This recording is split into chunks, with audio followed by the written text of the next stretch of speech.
Good morning. Hi sa lahat. Good morning everyone. So we will harvest for carrots today. Magha-harvest tayo ng carrots ngayon. And we will look at how the carrots quality are. So kailangan tingnan natin yung maganda yung size, uniform. So mayroong sa baba. So this is how we do agriculture here. Most of the carrots were being planted and will be harvested around 3 months. So upon planting, we will wait for 3 months before it will become such harvestable. So ganito po yung carrots natin. So umpisa natin dito sa baba na i-uproot lahat, and then we will cut the leaves and we'll have to pile on the car and deliver it to the market. So ganito po siya. Ang ginagawa nito ay ganyan po. Yep. Uy, ang tigas. Yan. So ganyan. Tigi-isang kukunin yan. You one by one to uplift that one. So yan po yung size natin. So, dapat ganyan lahat yung style sana. Yan. Pero, you will not really have that good quality. Sometimes due to lack of water or maybe not enough fertilizer. So, ganyan. So, may mga pupunta dito later to help us to harvest. So, yan po yung hindi pa. Yan is still around, maybe this one will be harvested on the month of February.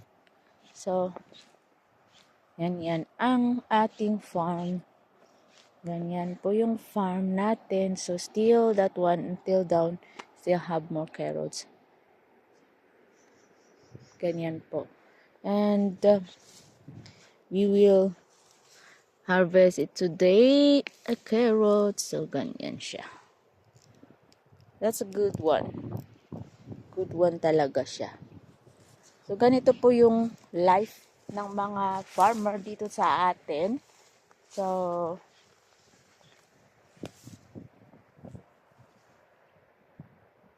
huwag ka nang uulan. So, that's the situation over here. How life of a farmer are.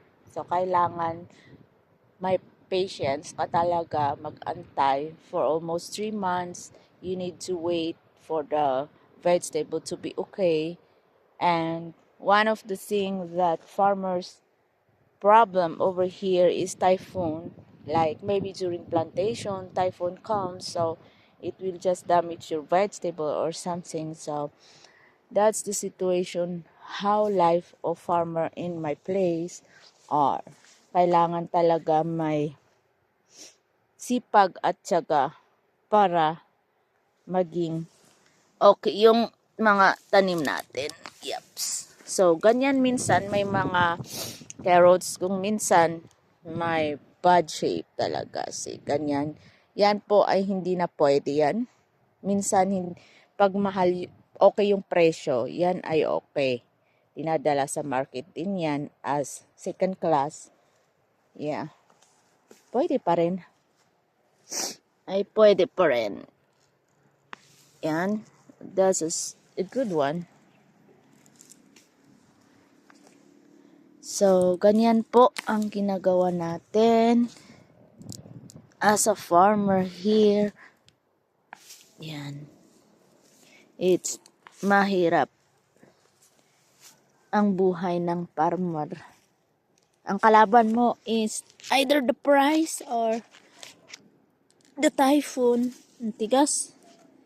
Kasi walang good. Yan po. Yan. So, ganyan talaga ang buhay. So, that's it. That's how we do. So, yan. So, lahat-lahat po yan, gaganyanin. Tapos, we'll cut from here to here. So, matitira lang yung ganyan to bring it to the market. So, hindi po yan hinuhugasan. Pero minsan, may delivery, may kumukuha ng ganyan, huhugasan mo na, papile mo sa crates bago mo i-deliver. Pero, ngayon, ang gagawin natin, ganyan na lang, hindi natin po siya huhugasan. We will not wash it. We will just cut the leaves out and leave like maybe 3 inches around here and di-deliver natin yan mamayang hapon. So we'll pile it on the car that will come to pick it up and bring it to the market. It depends of the market where you bring, because we have 2 places where we bring vegetables. It's at the Nueva Vizcaya, which is another province, or same in our province, which is in the center of the province, where it's the location of disposing different vegetables. It's in La Trinidad. So, but now here we are. This one will be delivered at the center of the province. It's in La Trinidad. So, ganito po yun. So, may mga ibang tanim po rin tayo, which is given by the government, seeds, free seeds, free seeds, which is the cauliflower.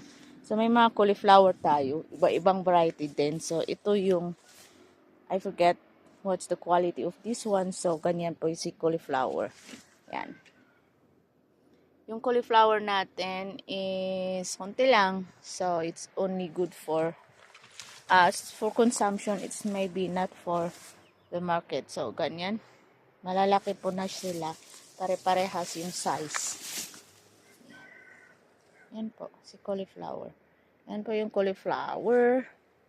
And besides, we have tomatoes also, which is harvestable though.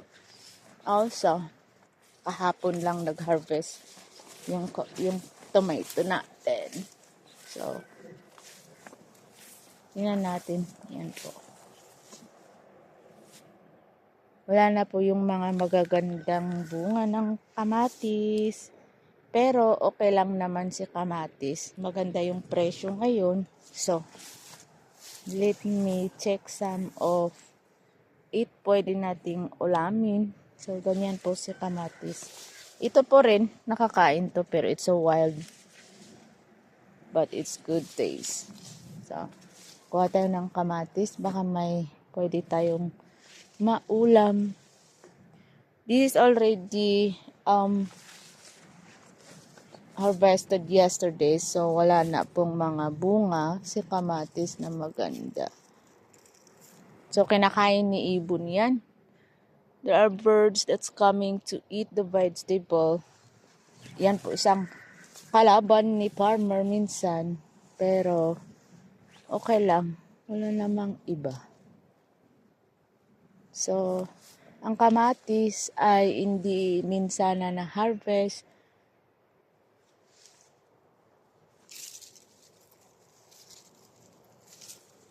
Yan po si kamatis. Pero small na yan. Parang, natira na lang yan. Oh my God. So, tingin tayo ng iba. Kuha lang tayo ng just for our toppings sa ulam natin. Yan po. Yan si kamatis. So, next, we will harvest this kamatis. Later, maybe the next 2 days. So, ganito po si kamatis. Yan. Libre lang yan. Free. So, that's enough. Yung mga to, kinakain din sa amin. Ayan, pang-ulam. Maganda po yan. Masarap po yan. So, ganito po yung aming buhay. Hope you enjoy. Maybe you can find a way to try visit some of our places too, where we are located. Masarap po sa amin. Malamig. Cool. Hindi po siya mainit. Walang pollution. Diba? Okay, thank you. And have a blessed day sa lahat. Oh, hi. Yung may ulan na yan, dyan po banda yung natatagpuan yung, you can find the Tabiu Lake on that side. So, it's just like maybe an hour drive from here.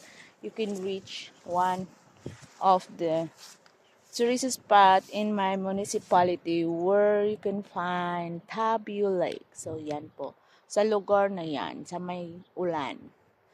So, it's a passable area. Maraming pumupunta dyan. Marami kang makikitang magandang view. So, kung gusto mong bumisita sa amin, you are welcome. And we have also some homestay over here. So, you could stay for a week, for a month, for a day.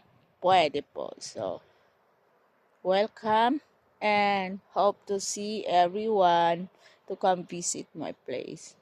Have a nice day. Good morning. Bye-bye. Thank you for watching.